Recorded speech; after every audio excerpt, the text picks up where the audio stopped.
Mama, sumagot ako mama kahapon yung English. Anong ano yun? Ano na natin? Ito sabi I blank Oh. bedtime stories every night. Ito yung sagot ko. Ako yung unang nagtasang Ano? I blank?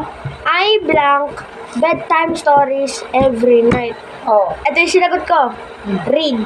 Tama, I di ba? read. Tama. I read bedtime stories every night. Tapos, Tama naman. Tapos, Taas ka ng kamay. nagtaas ako ng kamay. Tapos mama, tinanong sa amin ni ma'am kung ano yung pagkakaiba sa may works, worked, Yung work, will work.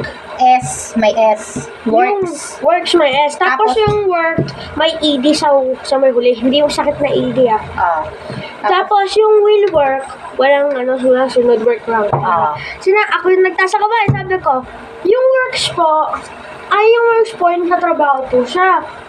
Yung work po na meron pong ED po sa mahuli po, pero kasi hindi po yun nasakit ano po yan? Yung nagtrabaho na po siya, dahil nagtrabaho, hindi po yung nagtatrabaho. Kapag tapos na. Tapos na. Tapos yung will work, yung magtatrabaho pa lang. Very good. Yung works, nagaganap. Yung work, naganap. Tapos yung will work, nagaganap.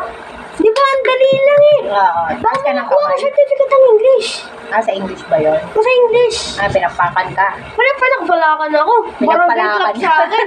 Barangay club sa akin. Barangay club. Barangay club? Paano ang barangay club? Di parang yung kakalap ka kakabalag. Woo!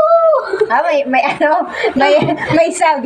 May ganun pa. Hindi lang club. Hindi lang club. Ang Ang ganda. galing na. Very good si Kuya.